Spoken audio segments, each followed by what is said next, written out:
Welcome to the PJ Hoop Podcast. I'm your host, PJ, and if this is your very first time checking out my podcast, first and foremost, I want to thank you for taking the time out of your day to check out my podcast.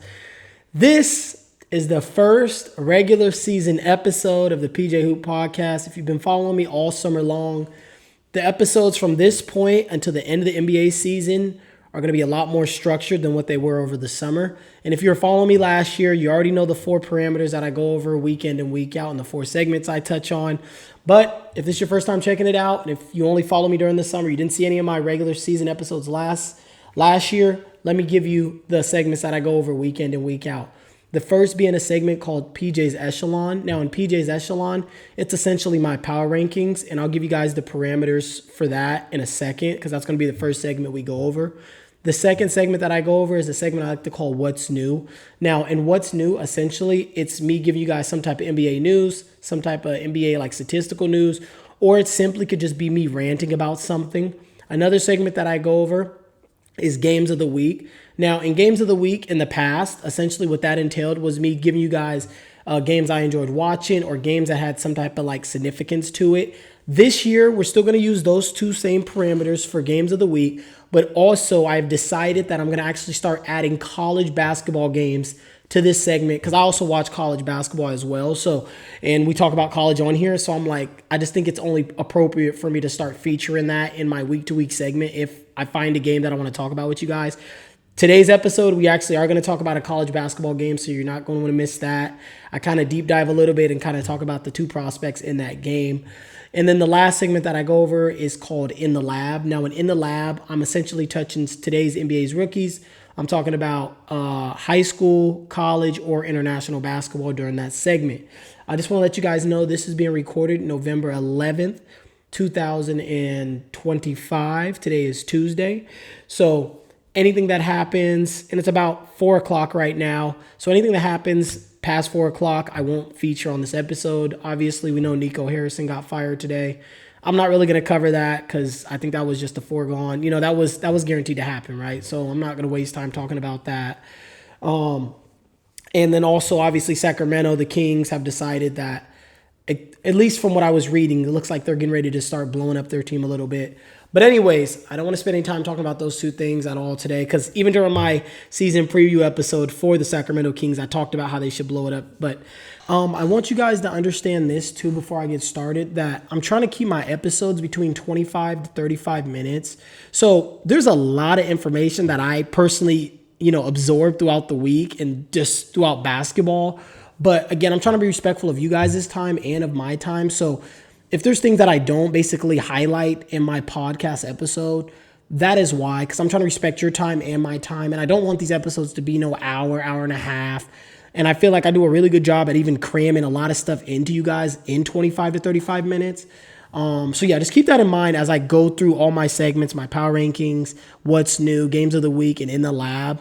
Like, I have a lot more stuff I can throw at you guys. I honestly think I could make my episode an hour and 30 minutes if I'm being real with you guys. But yeah, so I just wanted to let you guys know that before we get started here. The first segment that I want to dive into today is PJ's Echelon. Now, and in PJ's Echelon, understand this. My list, it's a progressive list because I'm a progressive man. I'm not a perfect man. So just understand that as I go through the list. The list changes week in and week out pretty often. But the parameters that I like to use for with my list, I like to use eye test. I like to do it off the strength of their schedule, statistically where the team sits, and then also the team's record. Again, today this is being recorded Tuesday, November 11th at about 4 o'clock. So any games that happen today won't be featured in on this episode. So just keep that in mind as we go through it, all right? My number 1 team for my very first power rankings of the season is none other than the Oklahoma City Thunder. Oklahoma right now, they're 10-1 on the season. They're 6th in offensive efficiency. They're 1st in defensive efficiency, and they're 1st in net rating. Honestly, I just really wanted to say this about OKC. I'm not going to give you guys too many stats today. Normally I do, but today I just want to say this about OKC. Appreciate this team. I just feel like everybody, yes, they won their title last year, and I feel like people are already sick of them. And to me, it's like, bro, we literally made we may get a chance to witness something really special with this team. Really for any of my younger viewers out there, if you guys never got to see, the Lakers when they did their three-peat, like this is a team that potentially has an opportunity to show us a three-peat, right? So I just think we need to appreciate this team. I know a lot of people don't like Shea's play style. They think he's baiting for fouls or he pushes off. Appreciate the dude, right? Like he's an efficient scorer. He rarely misses games. He gives defensive effort. The team was organically built. Like, just appreciate what we're witnessing, like don't take this for granted, I get it. But then also what I want to say about this team is that it looks like, so last year, this team at a point and for a good portion of the year actually had more steals than they had turnovers. Currently right now, they average the second fewest turnovers and they're second in steals this early on in the year. So it's going to be interesting to see if they end up duplicating what they did last year. And also something else I want to say to you guys about this team is don't be surprised if by the end of the month, this team has 18 to 19 wins and only 2 losses. Their schedule looks pretty light, in my opinion, for the rest of this month. Number 2, this team is 7-2, and that's the Denver Nuggets. Denver right now, they're 3rd in offensive efficiency. They're 2nd in defensive efficiency, and they're 2nd in net rating. So to me, this team, their offense has looked lights out. Defensively, they've actually looked extremely solid, in my opinion. I'll give you this, right? The opponents they've played have not been the most ideal, but I feel like I wasn't going to knock them too much just based on their schedule, right? They beat who was in front of them, and I know if they lost games, they would be farther down. So I'm like, well, they won. So just something that, I felt comfortable putting them at 2 this week. We'll see how the rest of, this week goes for them. Something that is obviously something I'm paying attention to is Cam Johnson's, how he goes about becoming accustomed to his new role on this team. On this team, he's more of a 3rd or 4th option, sometimes a 5th option. So I think it's important just kind of monitoring how he goes about adjusting to that. Right now, his usage rate is actually the lowest, I think, since his 2nd year in Phoenix. So he essentially, has got to get used to going back to the role he was at in Phoenix. And also, I think it's Denver. It's David Adelman's job to make sure he's featuring him and running plays for him in the offense. But yeah, so there's something I'll be monitoring. I think he'll be fine. I'm not worried about it. They play the Clippers tomorrow on the second night of a back-to-back. I think they play tonight, if I remember correctly. And then they also got Minnesota and the Bulls over the next week as well. So a little bit more competition is coming down Denver's pipes. So we'll see if they can hold this number 2 spot moving forward. Number 3, this team is 8-2, and that is the Detroit Pistons. Detroit right now, they're 15th in offensive efficiency, 4th in defensive efficiency, and 6th in net rating. Right now, they lead the NBA in putback frequency at about 7%, and they're averaging the 3rd most points off of putbacks at 9. They're 7-0 against teams below 500.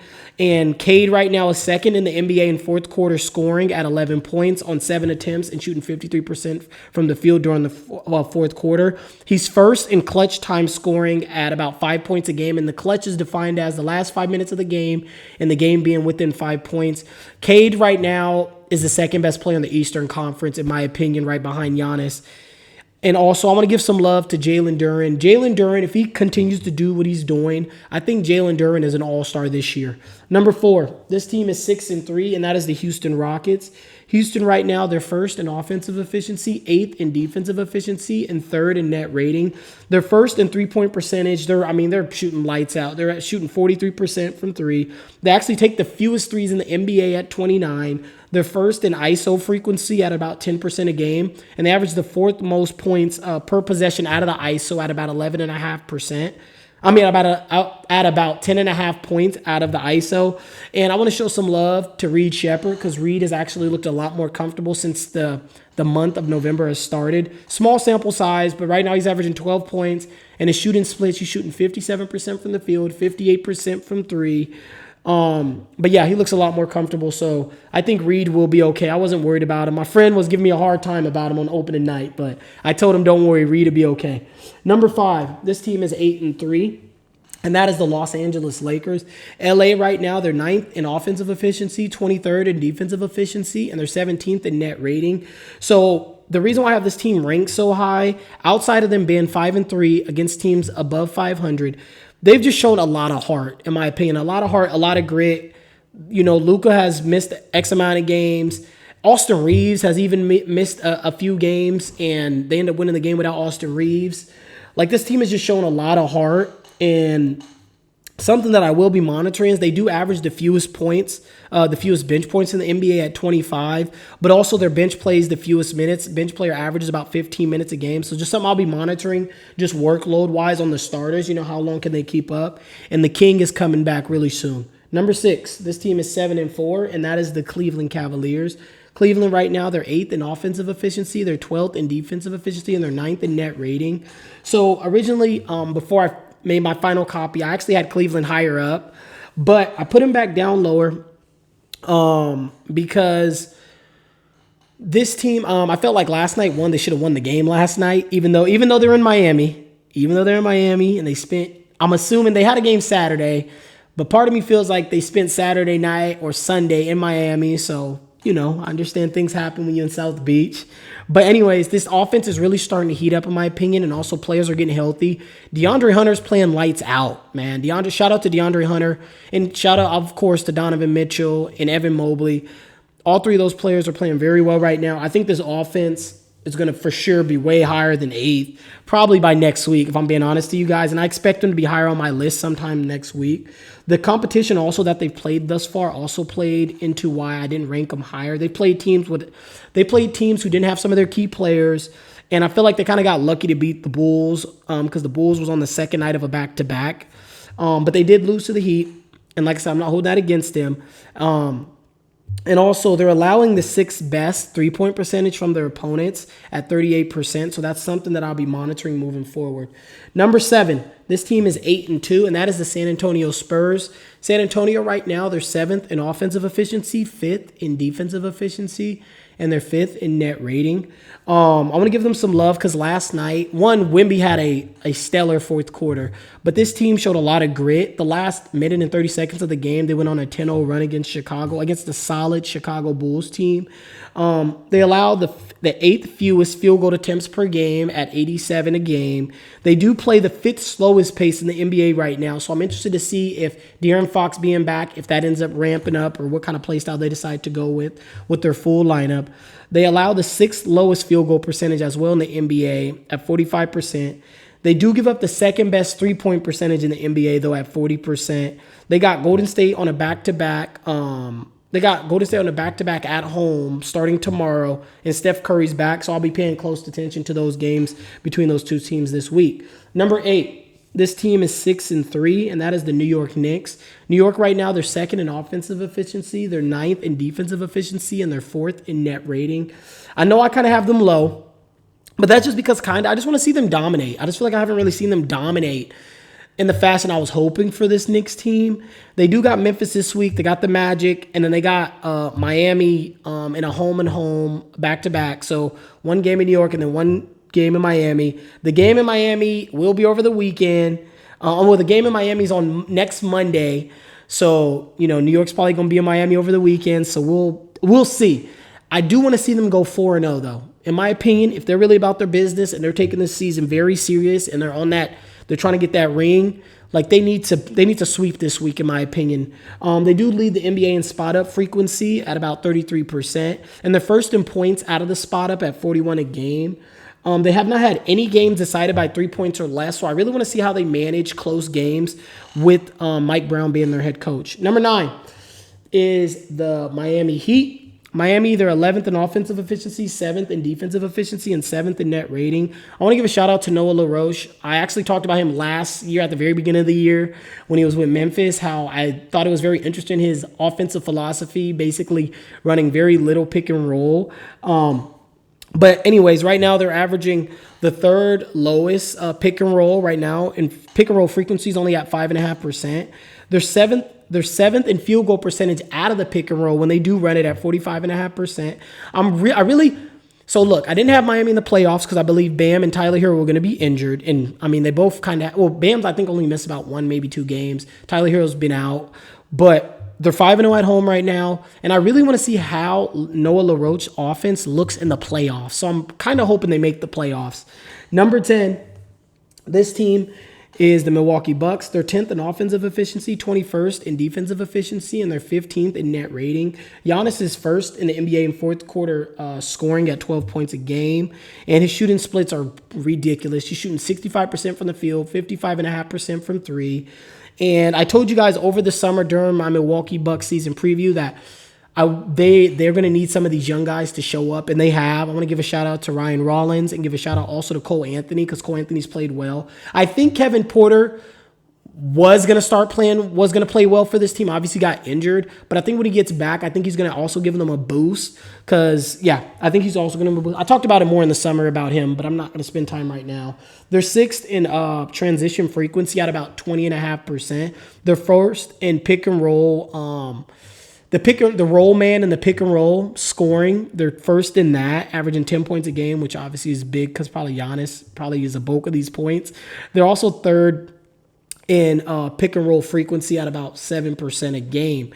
Now, I want to give you guys my teams that are on the bubble. In no particular order, I have Minnesota, Chicago, and Golden State. You guys let me know down in the comment section below, who do you guys have in your top 10 and who do you have on the bubble? I have a lot more that I can say about these teams, but I'm trying to keep my episode between 25 and 35 minutes. So just keep that in mind as I go through all these segments, okay? The next segment that I want to talk to you guys about is a segment I like to call What's New. Now, in What's New, I'm giving you some type of NBA historical statistical history that may have happened, or I'm giving you some type of NBA news, or it could just be me ranting about something. First and foremost, I want to give a shout out to the NBA itself, because a lot of us were skeptical about NBA spreading their games over all those TV networks.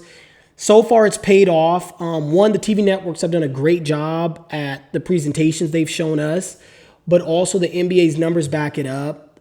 The NBA tip-off week, they did about 37 million people tuned into the games during that week, which is the most in about 15 years for the NBA. But also within the first 2 weeks of the season, the average viewership is up year over year, 92%. So a big shout out to the NBA for what they've done. Now I want to go back to October 26th, Austin Reeves against the Sacramento Kings became only the fifth Laker this century to score 50 in a game. The others being Kobe, LeBron, and Shaq, and AD as well has done it. There's only been 12 overall in franchise history for the Lakers, which is mind-boggling to think about. I think 12. I don't know if 12 overall 50-point games, or I think it may just be 12 different players in franchise history have done it, which is crazy, just based on who they've had in their franchise. Also, I want to go back to that same day. During that day, October 26th, Wemby became the first player in the first 3 games in NBA history to drop 100 points and have 18-plus blocks. Other players have done it. It just wasn't during the first 3 games. The other players that have done it was Patrick Ewing, Shaq, Hakeem, and David Robinson all have done it. Again, same thing, same day. October 26th, Nikola Jokic had 69 triple-doubles. He has 69 triple-doubles in his career before the fourth quarter, which, that's just amazing. Another, on October 29th, I want to give some love to my boy Con Knipple. He's a rookie. Right now he plays for Charlotte. His 16 made threes was the most ever in the first 4 games of a player's career. He also shot 53%, which is the first in the NBA on 30 attempts minimum. So my boy Khan, he's been hooping ever since then as well, but big shout out to him how he opened up his career in the NBA. Also, I want to talk about, just to let you guys know if you didn't already know, the Los Angeles Lakers, the sale of the Lakers officially went through to Mike Walter. So he'll be the majority owner. Jeannie will stay on as the governor, I think for at least 5 years, I believe is what their plan is. And that was finalized on the 30th of October. Another thing that happened on November 4th was Shea tallied his 80th consecutive game with at least 20 points, passing Oscar Robertson for the 3rd longest streak in NBA history. Mike has 92 and Wilt has 126. So those are the only 2 that he's trailing right now. You guys let me know down in the comment section below what things did you guys come across over these first 2 weeks of the NBA season. And you guys just let me know down in the comments. There's more things that obviously I could sit up here and tell you guys about, but again, I'm just trying to be mindful of you guys' time and of my time as well. My next segment is Games of the Week. Like I told you guys, Games of the Week entails me talking about games that I enjoyed watching or it could be games of some type of high stakes, which most games for high stakes probably won't happen until later into the year. And then also, I'm going to feature college basketball games. Today is a college basketball game, and the game I want to talk about, because I don't want to waste any time, is the number 19 Kansas Jayhawks versus the number 25 North Carolina Tar Heels. This took place Friday night, and of course I had to cover this matchup because it features arguably two of the top 5 players that are going to be drafted in next year's draft, Darren Peterson and Caleb Wilson. I actually have talked about both of these players quite a bit since 2024, the summer of 2024. I've talked about both of these players to you guys. But anyways, neither one of these guys disappointed during this game. They both picked up 2 early fouls earlier in the game, but they both were ultra aggressive, both showed defensive awareness and defensive IQ, and they were mismatches, right? Seth Trimble, who's a senior at North Carolina, he was being very physical with DP early on in the game, but DP pretty quickly adjusted to it and got to his spots and was just very, on top of it, right? Making reads instantly, moving such. He seemed like he just scored with such effortless, right? Caleb Wilson, a freak athlete, can shut down a whole side of the court with his defensive intensity. These kids are going to probably be 2 of the top 5 draft picks in this upcoming draft. I just want to give you guys some of the things that they kind of just statistically how they did in the first half, and I'll give you their overall totals. So first half, DP finished his first half with 11 points, 2 assists, and 2 steals and 1 turnover. He shot 4 for 7 from the field, which was 57%. 1 for 3 from 3, which is 33%. Caleb had 12 points, 5 rebounds, 1 assist, and 1 steal. He shot 4 for 6 in the first half, 66%, and he was 4 for 5 from the free throw line at 80%. And another player that actually shot lights out in the first half but was kind of irrelevant in the second half was Bryson Tiller of the Kansas Jayhawks. He was rated 42nd in the class of 2024, and I think he redshirted, if I remember correctly. But he showed out in the first half. In the first half, he had 4 threes, so he was, feeling himself. And then second half, he fouled out with 9 minutes to go. But anyways, I kind of want to talk a little bit more about DP and I want to talk a little bit more of DP and also Caleb.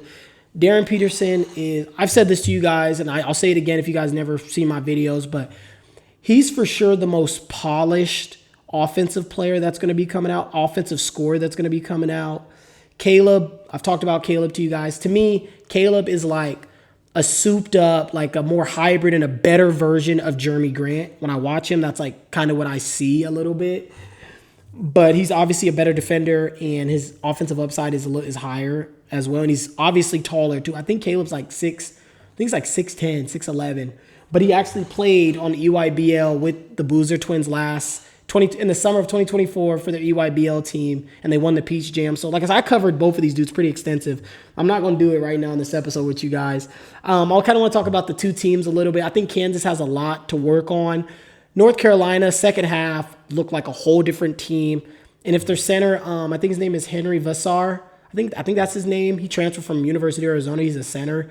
If he's going to play like he did in that second half, North Carolina is going to be a scary team. And I told my OG that on the phone. I was like, if he's going to play like that, y'all going to be dangerous, because he's a Carolina fan. I'm a Duke fan. But I'm very interested to see how Caleb played, because Kansas was a small team, and Caleb dominated them. I'm very interested to see how he plays against a more veteran, bigger team. They played Michigan State in a few weeks, and Michigan got a couple guys that are going to, I think, physically at least will be able to match up with them a little bit better. So I'm interested to see how he deals with that. North Carolina won this game 87-74. Second half, like I told you guys earlier, they were blitzing them. They destroyed Kansas in the second half. I want to give you guys the star players. I want to give you guys their final tally, their final stats. DP finished with 22 points, 3 rebounds, 3 assists, 2 steals, 1 block, 3 turnovers. He shot 8 for 14 from the field, which is 57%, 3 for 5 from 3, which is 60%, and he was 3 for 5 from the free throw line, which is also 60%. Caleb finished with 24 points, 7 rebounds, 4 assists, 4 steals, 1 turnover. He was 9 for 12 from the field, which is 75%. He only took 1 3 and he missed the 3, but he was 6 of 9 from the free throw line, which is 67%. I'm not too worried about him taking threes. He just didn't take them. You know, like I said, he had mismatches, so I understand totally why he wasn't looking to take threes. I think His jump shot is solid enough. I think he'll be okay at shooting threes at the NBA level. And even this season, I expect his three-point percentage to probably be about maybe average, maybe slightly below average. But I just want to tell you guys those stats real quick. But otherwise, these two kids they're phenomenal. And I really wanted to cover this game with you guys because it just kicked off the college basketball season. And the NBA games, truth be told, we got all year to talk about the NBA. So I just really wanted to touch on that game with you guys, but then also want to give you guys some of the college matchups that are coming up. So we got Kentucky, which is number 9 versus number 11 Louisville. That's tonight, actually. I'm getting ready to turn that game on after I finish this podcast. There you got a couple top 30 prospects in that game. Unfortunately, Jaden Quinnis, I think that's his last name. He won't be in the game because he's recovering from, I think, an ACL. I think he tore his ACL. He tore his ACL last year at Arizona State. So I think he won't play for Kentucky probably until probably mid-December, I'm assuming, is when he'll come back. And then also on Thursday, we get a great match. We get number 1 Purdue with Braden Smith versus number 15 Alabama with LeBaron Filan. That's gonna be a great game. LeBaron Filan, I talked about him to you guys last year during the college basketball season. Even during my March Madness episode, to me, he was a lottery pick. I thought he was a top 15 pick. He decided to go back to Alabama. He's played great so far. That's going to be a great matchup you guys should watch. Another game is number 13 Arizona versus number 12 UCLA. You got Koa Pete versus a stacked veteran front court, Xavier Booker, and then I forgot the other dude's name, Tyler. I think the Tyler dude's last name, I think, starts with a B. But they're upperclassmen. It's going to be interesting to see how they decide to go ahead and defend Koa Pete. And that's on Friday. And then Saturday, we got a great matchup. Number 4, UConn versus number 8, BYU. We got the veteran front line of Alex Caravan. And I forgot who else goes to UConn. Oh, and then they also got Eric Rabb, which Eric Rabb, I actually talked about him over the summer to you guys because he played in FIBA.